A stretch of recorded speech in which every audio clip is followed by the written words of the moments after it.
God is great indeed. And we are grateful that He has given us this opportunity to come together this last Sunday of the year 2025. Wow. In few days now, we will be closing the 2025. And there's so many things that we can probably think of what happened this year. And we would like to welcome you all today in our worship. Those that are joining us at the Cornerstone Hour, welcome to Cornerstone Christian Church. Let's pray. Father, we thank you that you have given us this opportunity, Lord, to come together as your people.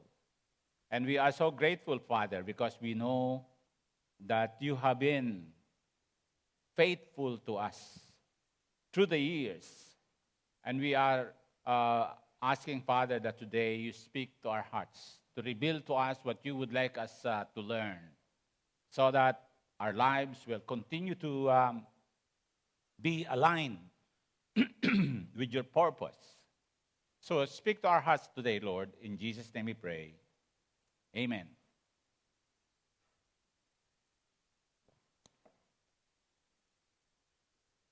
Did you remember our theme this year?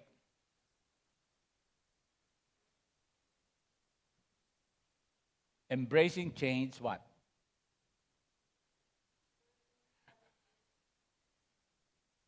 Embracing change, turning challenges into opportunities. Before we dive into today's message, I'd like to invite you to pause quietly in prayer. Close your eyes for a moment. Take a moment to think about 3 times in your life when this theme has shaped how you see the challenges you've faced and the ones you're still walking through today. To do this, consider the 3 windows for us to have a clear perspective of what it means to reflect. First window, look back. Look back, what is one thing from this past year you're grateful for?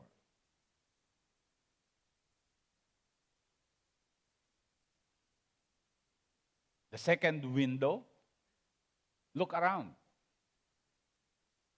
Look around. What is one blessing you see in your life right now?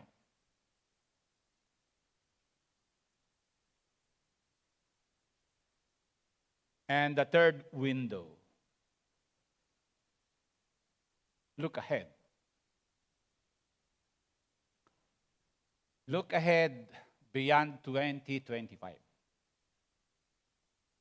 What is one hope or prayer you have for the coming year?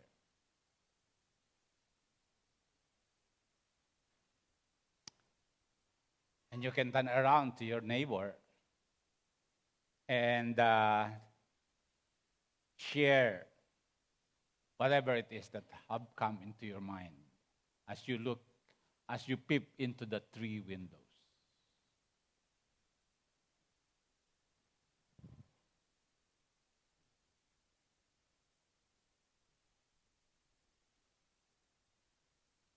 You can actually list it down. If you are journaling, you can list it down.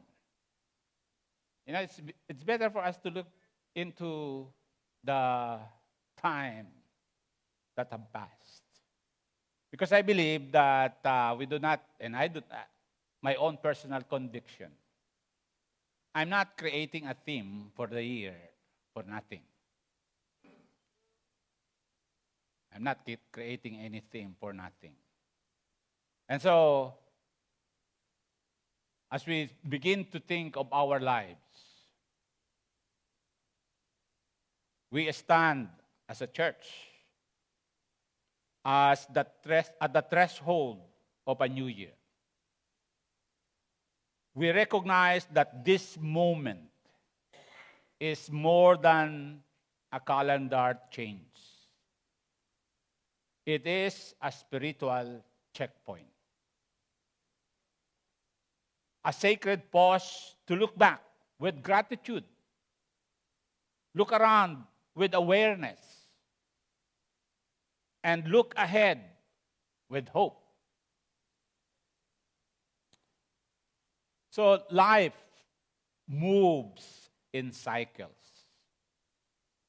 Seasons of joy and sorrow, gain and loss, beginnings and endings. In fact, according to one book that I happened to browse, book of David Rico, there are five givens of life, especially of relationship, that we cannot change. 5. 1, everything changes and ends. Right? We cannot change it. Everything changes and ends. Secondly, things do not always go according to plan. It doesn't mean that we do not plan. In fact, the Bible is encouraging us to make plans. But, definitely, it is the Lord's plan that will take place. Third, life is not always fair. Life is not always fair. Sometimes we think we do everything we could, and yet things are happening not according to what we desire. It's not fair. Our children are crying out because they didn't realize yet that life is not always fair. The fourth,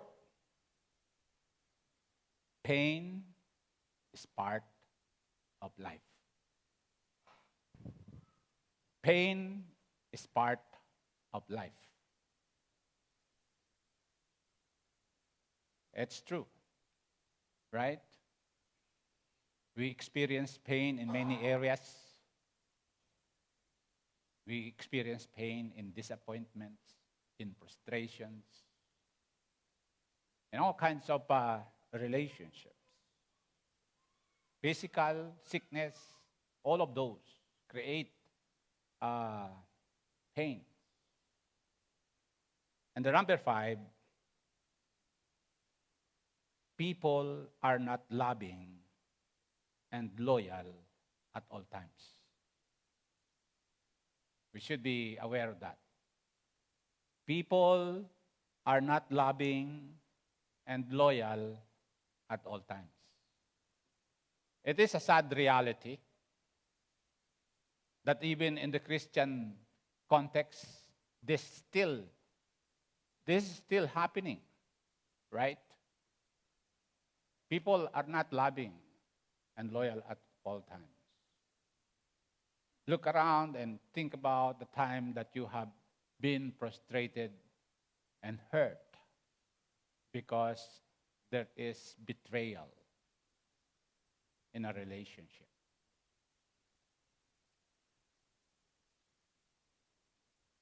As we think about these 5 things, we can settle our hearts to know that our expectations must be placed in a more clearer perspective as we face life in general. As we cannot guarantee the turn of events in life, it is fitting to echo Reinhold neighbor's profound prayer. He said in his prayer, God, grant me the serenity to accept things I cannot change, the courage to change the things I can, and the wisdom to know the difference. See, life has its ups and downs. You believe that, right? But there's one thing that always stays the same: love. In the face of, it's like a thread that connects us all. But there's one thing, and that is God's love is the constant that keeps us going. In the face of uncertainty, trusting the loving God allows us to find purpose and hope, anchoring us in resilience. It reminds us that even in our most challenging moments, we are never alone. So today, I would like us to meditate on the theme in this last Sunday of 2025. In fact, this is kind of a look back of what we have, our theme this year. Celebrating the cycle of life and love. Evolving through reflection and celebration.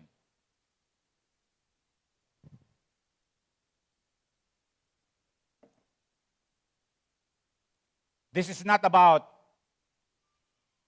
marking time.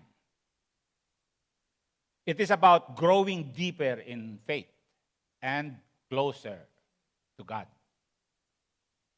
You have to look back, really, and ask yourself, what have I done in terms of my relationship with God this year? Is it a year that just go by, and when you look back, something didn't work out always as we thought? But in this moment, we also affirm a vital truth for this season. Change is inevitable, but it is not something to fear. In God's economy, every challenge is an opportunity, a doorway to transformation. And so we hold on this guiding principle: embracing change, turning challenges into opportunities. So to frame our journey today, we consider three movements of the soul. One is remember. Remember. Honoring the journey and tracing the fingerprints of God. I would like you to take note of that. Honoring the journey and tracing the fingerprints of God. You see, in Deuteronomy chapter 8, verse 2, remember, they were already about to cross the Jordan River. And the Lord has to give Moses a time to review. If you will observe actually the Deuteronomy, it's a kind of a repetition of some of the things that happened from Exodus. So, here is the key words. Remember how the Lord your God lead you all the way. Remember. Remember how the Lord your God led you all the way in the wilderness these 40 years to humble and test you in order to know what was in your heart, whether or not you would keep his commands. Remember, remember. You see, reflection goes beyond nostalgia. I mean, you would like to remember the old golden days, right? Reflection goes beyond nostalgia. It is an act of spiritual discernment. Remember, God did not lead us this far for nothing. God did not allow you to go through things that you have went through this past year for nothing. And if you miss the point of what God would like you to learn this past year, that would be detrimental as you face the next year. So, remembering is a precious gift. Consider the frustration experienced by those with Alzheimer's disease and their loved ones. You see that in the movies, in Netflix. The struggle of those that were around those people that could hardly remember a thing.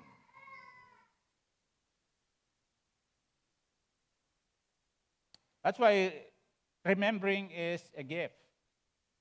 If you can still remember today, embrace it. Right?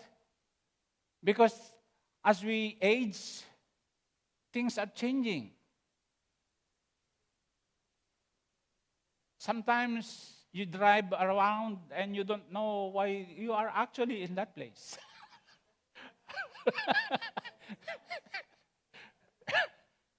Right? Sometimes it happens to us. Right? So, when we remember, we can see the fingerprints of God woven throughout our stories. Think about that. Your story. Your story is a powerful reminder of what God is doing. Yesterday in our Revelation Light meeting, we think of the time when, why is it that sometimes things are happening not according to our plans? That we experience pain, frustration, and everything like that. And I told them, there's one thing that we have to remember. It is the lapse of our consistency of obedience to God. It is a lapse. Sometimes when everything is going well, we forget about God.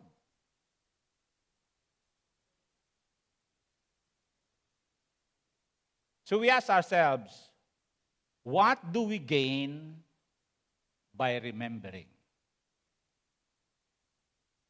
If you are to remember something, what would you gain from it?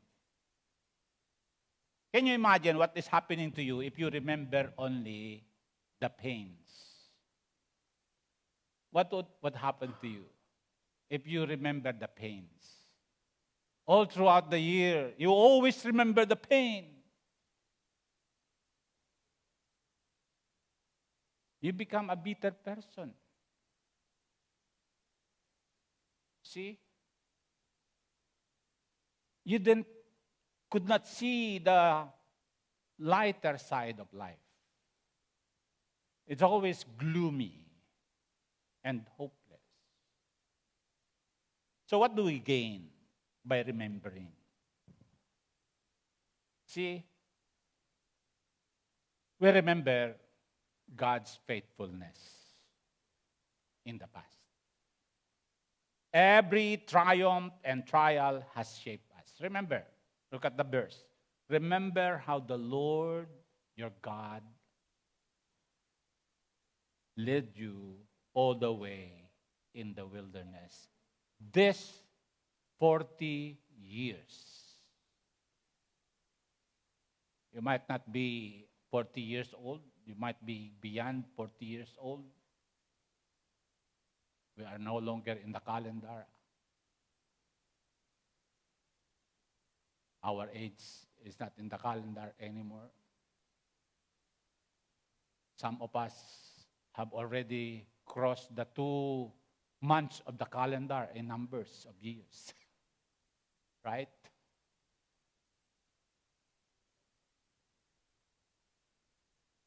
Do we cross? See? Every triumph. Remember how the Lord your God had led you this far, this 40 years. And now what's the purpose? It says there, to test you, to know what was in your heart, whether or not you would keep His commands. That's the purpose. Do you think if we will be given an examination today by God, would we be able to pass it? Think about that. See, every triumph and trial has shaped us. The victories strengthened our courage. The valleys deepened our dependence. We are here today not because life was easy, but because God is faithful. God was faithful, and God is faithful. What do we gain from remembering? Its purpose. What's the purpose? Everything in this world has God's fingerprints. When we recognize His hand in our journey, gratitude grows and trust is renewed. Memory becomes a sanctuary where faith is nourished. Think of Israel in the wilderness. 40 years of lessons, provisions, and grace. Manna from heaven, water from a rock, guidance by cloud and fire.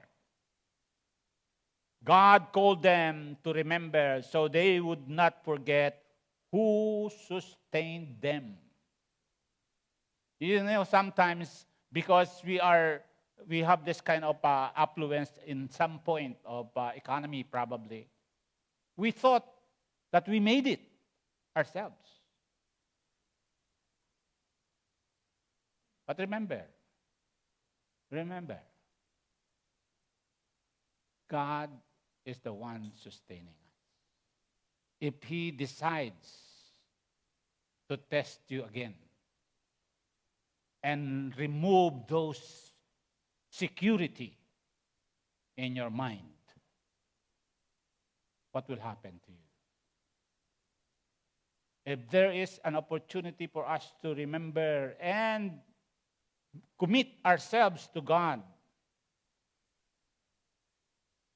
we should remember that memory wasn't a museum of past events.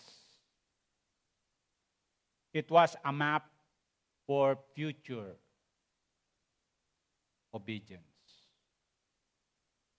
You know, the relics of history that we see around the islands. If only the people in the island will really reflect deeply on what happened in the past, they would make a new decision that will never repeat things. Why are we in this kind of economic mess at this point of time? It's because we forgot about the past. This is not the first time that we went through this. I mean, in my life, our lifetime here already, more than 36 37 years, almost 37 years. We have seen the peaks and the downs of economy.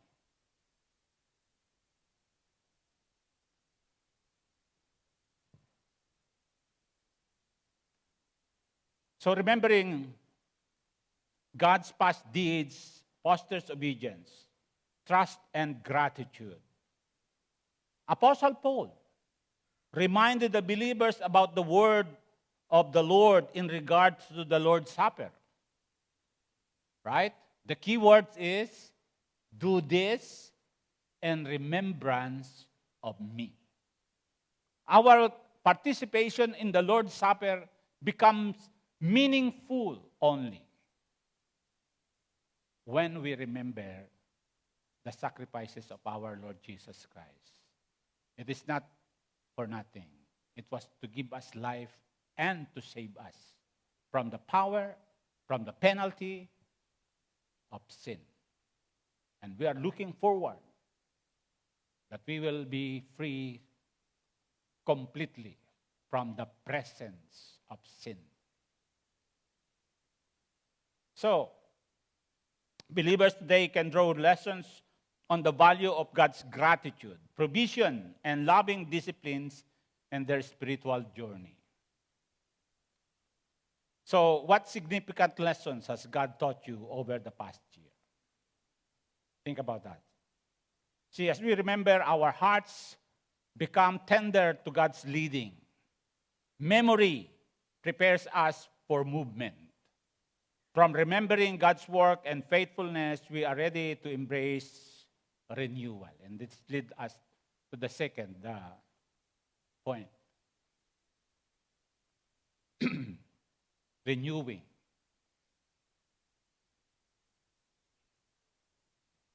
Embracing growth and change. In Romans chapter 12,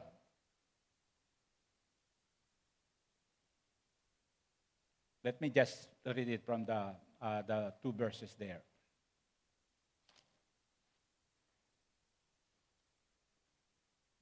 Therefore, I urge you, brothers, in view of God's mercy, to offer your bodies as living sacrifices, holy and pleasing to God. This is your spiritual act of worship. Do not conform any longer to the pattern of this world, but be transformed by the renewing of your mind. Then you will be able to test and approve what God's will is good, pleasing, and perfect will. Be transformed by the renewing of your mind.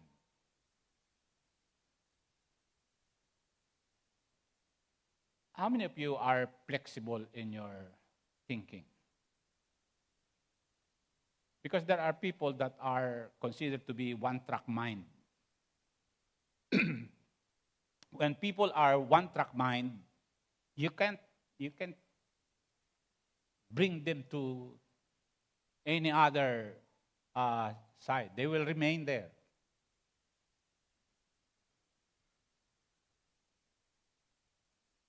And that is detrimental and dangerous. So, renewal is key to spiritual growth. If a person is a one-track mind, he would not be able to see the possibilities that opportunities are presenting. So, renewal is key to spiritual growth. It is an intentional, ongoing process that requires us to open our hearts fully to transformation. This process involves both courage and hope as we embrace the changes God orchestrates in our lives. And the fundamental principles of renewal lies in trusting God's divine guidance and forward motion rather than succumbing to retreat or taking backward steps. You see, God is the author of new beginning. Say it. God is the author of new beginning.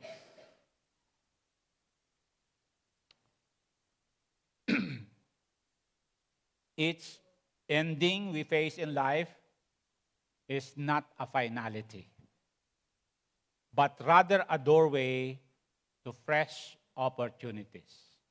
How many of you have actually benefited from the opportunities that God has given you this year? And now you are actually reaping what is supposed to be given by you, by God. There are several. Think about that. Sometimes we hardly recognize this because we don't do the reflection. We don't know the reflection. He invites us, God invites us to let go of the past and step boldly into the future He prepared, trusting His perfect timing and divine purpose. Sometimes when we are already so accustomed to our situation, we would like to remain there. But the Lord has a purpose for us. And sometimes He is leading us to change. He is leading us to keep on moving according to His plan and purpose for our lives. So how do we unlock the process of renewal? How do we unlock it? First, surrender. See, the word is, do not conform to this world, to the pattern of this world, but be transformed by the renewing of your mind. Offer your bodies as living sacrifices. Surrender. The first key is yielding our plans to God's will. What is God's plan for you? How many of you have realized God's plan for you? And that you are seeing that, this plan, what I am now living is God's plan for me. How many of you can truly confidently say, I am living the plan of God for me? Think about that. See, surrender isn't a passive resignation, but active trust that His plans are greater than ours. Secondly is spiritual discipline. Practices like prayer, engaging with the Scripture, worship, solitude, and service are keys that unlocks deeper transformation, reshaping our hearts to align with God's heart. And that's the purpose by which we come together in a prayer meeting, in our revelation light. That's the purpose of it.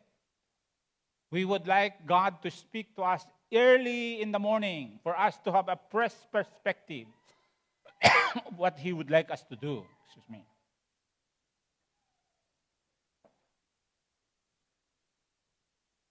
The third is realignment with God's purpose. Renewal requires us to return to our first love. Have you forgotten your first love?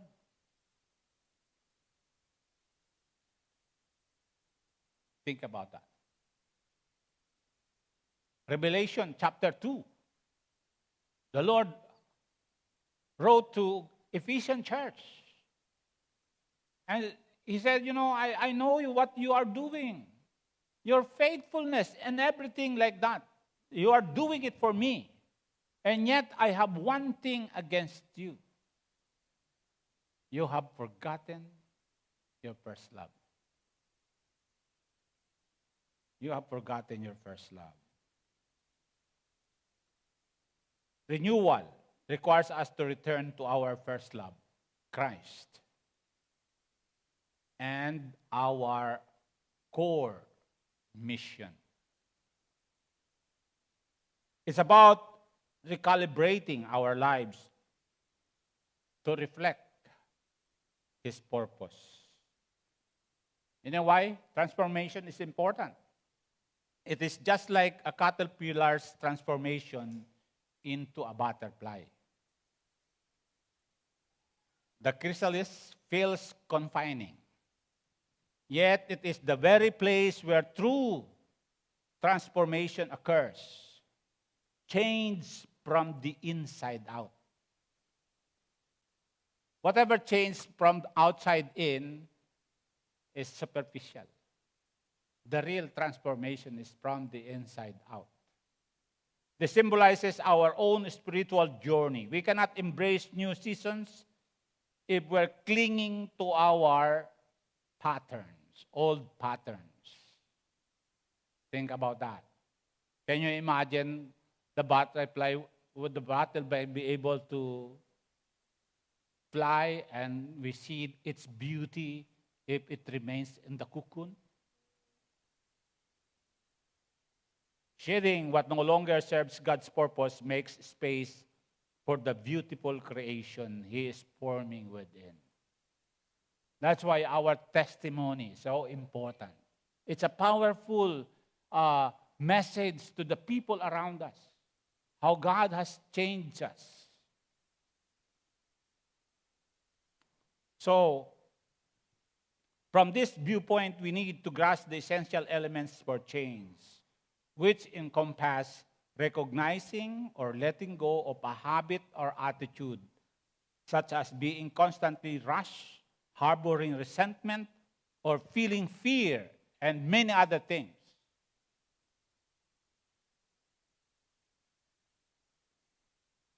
How many of you are always in a hurry? And how many of you are always, okay, I will wait. And so you're late. It's on both sides, right? You can be always in a hurry,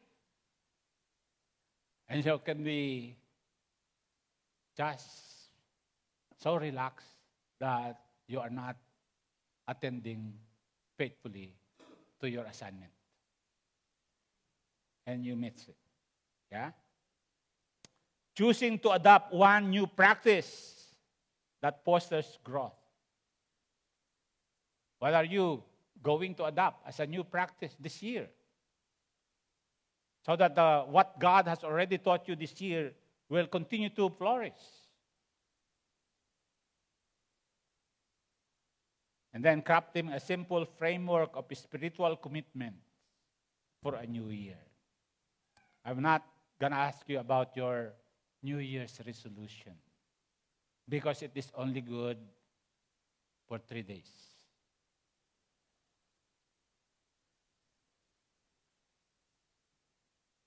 But I'm asking you, what is your commitment to God? Because it is a lifetime. The impact of it is a lifetime. When we lapse into that kind of commitment, then we know what will happen to us the following year. Third is rejoicing. Celebrating God's promises and presence. Look at verse 4. Apostle Paul saying, rejoice. Can we read it together? Rejoice in the Lord always.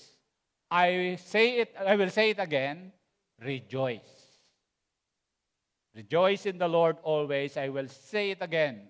Rejoice. You see, rejoicing is deeply rooted in gratitude. Not only for life's grand milestones, but also for the everyday mercies that often go unnoticed. How many of you have received milestone this year in your life? Yeah? Good. Like Jeremiah. See, Jeremiah in Lamentations, it's not a good title, right? Lamentations. How many would like to lament But Jeremiah had this, Lamentations 3:9 to 24. He expresses a deep sense of sorrow and despair as he recalls his suffering and the hardship he has endured. He remembers his afflictions, feelings of bitterness, and the struggles he faces, which causes his soul to feel downcast.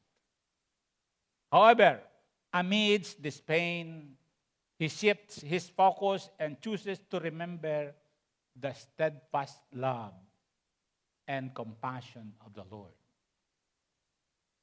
Jeremiah recognizes that God's love prevents him from being completely consumed by his troubles and that God's mercies are renewed every morning. Think about that.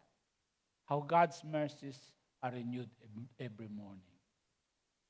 See, how many times we fail? How many times we fail God? And yet, by His mercies, He restores us.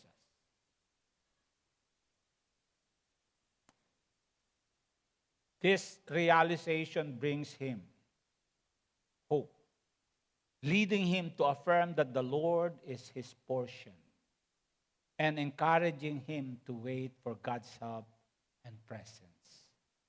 Rejoicing is an emotional posture of the heart that acknowledges God's unwavering goodness, irrespective of life's circumstances.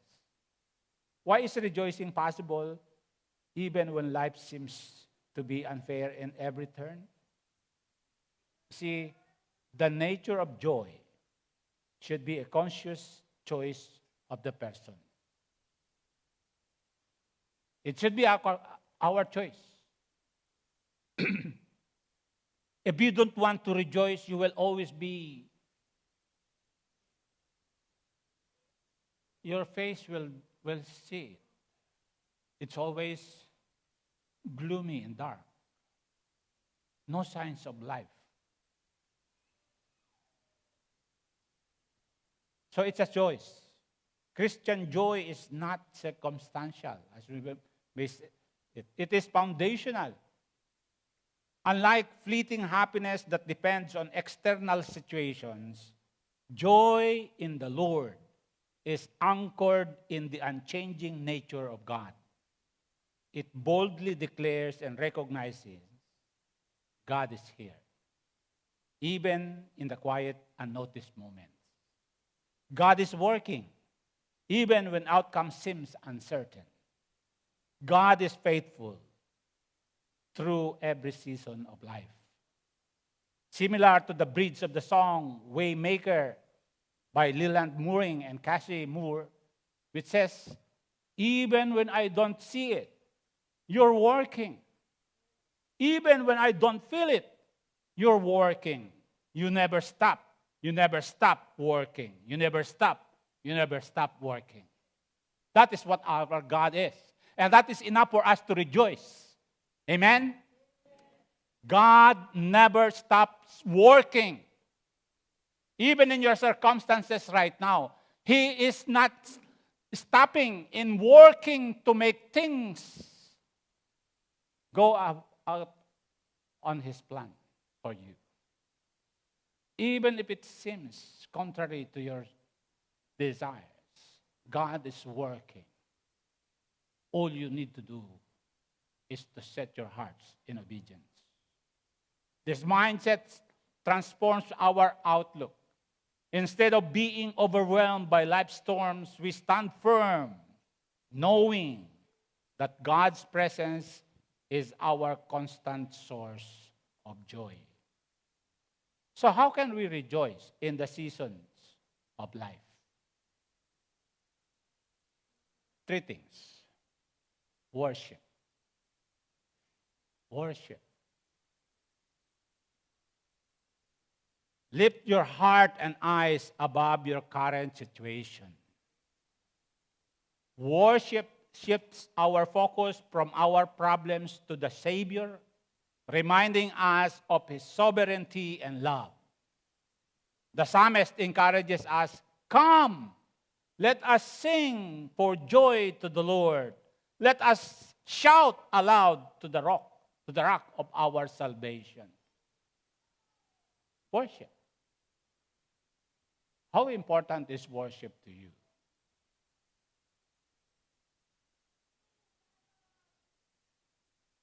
How many times in a year that you forgo of worship to satisfy your own personal desire? Second thing is thanksgiving. Cultivate a habit of naming and numbering God's mercies, both large and small. There's a song like that, right?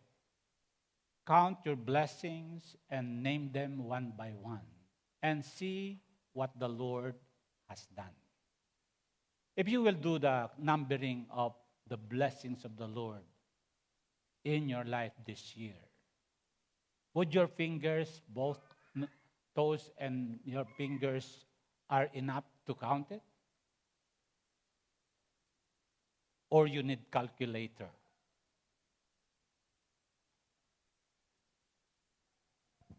Think about that.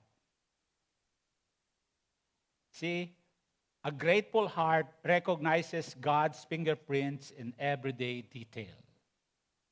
The Apostle Paul instructed the believers, "Give thanks in all circumstances, for this is God's will for you in Christ Jesus." It's interesting, right? Why did he say, "For this is God's will for you"? And he did not stop there. This is God's will for you in Christ Jesus. The reason why is because God's presence is always with us. The Lord promises, "I am with you always, even to the ends of the earth." That is why our thanksgiving must be coming from the realization that God has never left us alone. He's always with us, for us, and in us. Third is acts of kindness. Allow gratitude to overflow into blessing others. As we give, we experience the joy of reflecting God's love. That's how it is, right? It's a good reminder. We have this, unlike some other church, they pass what's that? The offering plates, whatever, right? We don't do that here. We don't do that here. Instead, we have this chest box for us to express what it is to say, "Thank you, Lord, for your faithfulness." You see, as you walk down the aisle to come here, it's your act of saying, "Lord, thank you. I offer this to you because you are the source of everything I have. You are the one sustaining me through this year, and I would like to honor you with this." Acts of kindness.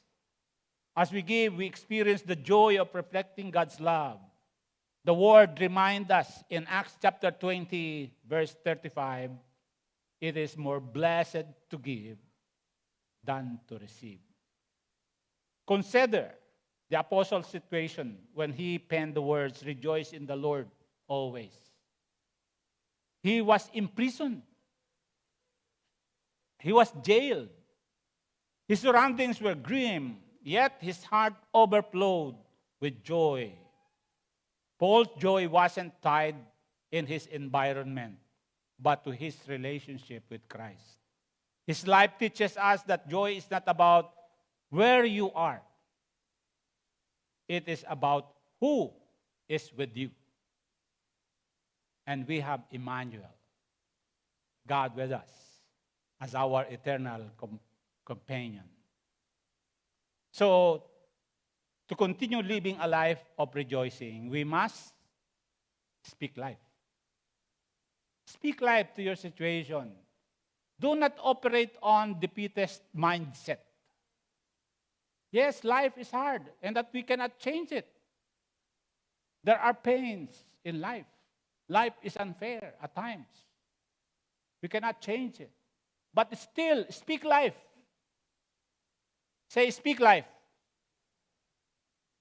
Offer words of encouragement to someone today. Joy multiplies when shared. Second is practice gratitude. Begin or end each day by reflecting on the things you are thankful for and how you have intentionally blessed someone else. And then, of course, bear in mind the joy of the Lord is your strength. If our hearts are overflowing with the joy of the Lord, we are indeed blessed. So as we celebrate the cycle of life and love, remember God's faithfulness through every chapter of our lives. Renew our spirits with heartfelt reflection and purposeful growth. Then rejoice in His enduring promises, for they are the anchor of our hope. And as I mentioned into the introduction, let's open 3 windows of reflection before the new year. Look back. Look back. Look at what is one thing from this past years you're deeply grateful for. And for me, as I reflect on this, of course, there's so many things. But one thing for me is that it's God's bringing the kabansal.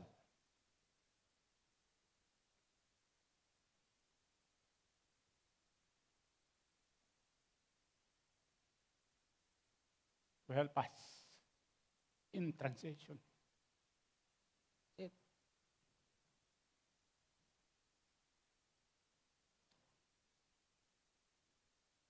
Second window, look around. What blessings do you see in your life right now that reflects God's goodness?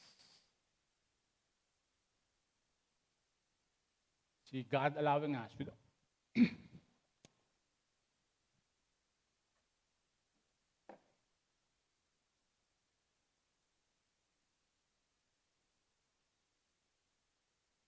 God allowing us to see the completion of Cornerstone's projects. And even the possibility of expanding in other islands. We recognize that. The third window, look ahead. What is one hope or prayer you carry for the coming year? There's one thing that I really desire. Is my family to continually be in harmony in following the calling of God. And for CCC to be cohesive in carrying out God's mission. There's no other. There's so many things. So many things. And yet when we put our hearts to really recognizing God's hands, we are praying, now may the new year be more than a mere change of date.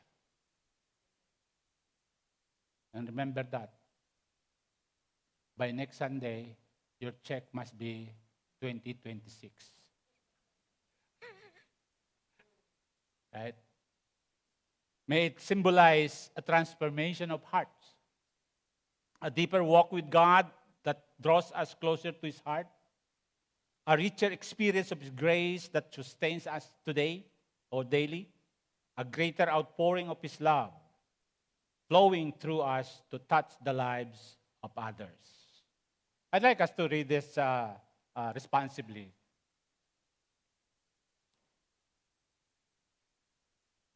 'If In the presence of our faithful God, we choose to remember.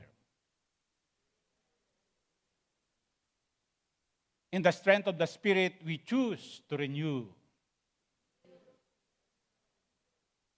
In the joy of Christ, we choose to rejoice.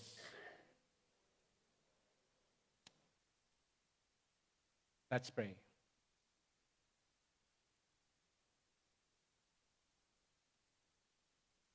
Gracious Heavenly Father, we thank you for the path behind us.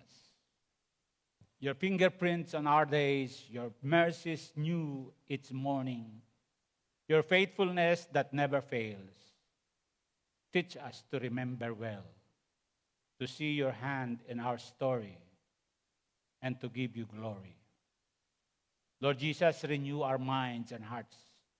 Give us courage to release what holds us back and grace to embrace the practices that form Christ in us. Align us with your purpose and lead us into the new things you are doing. Holy Spirit, fill us with the joy of the Lord. Teach us to rejoice in every season, to give thanks in all circumstances, and to be instruments of kindness, comfort, and hope. And in the name of our Lord Jesus Christ, make us a people who remember, renew, and rejoice for the blessings of the world and the glory of God. Father, thank you for your love for us. Thank you for answering our prayers in Jesus' name. Amen.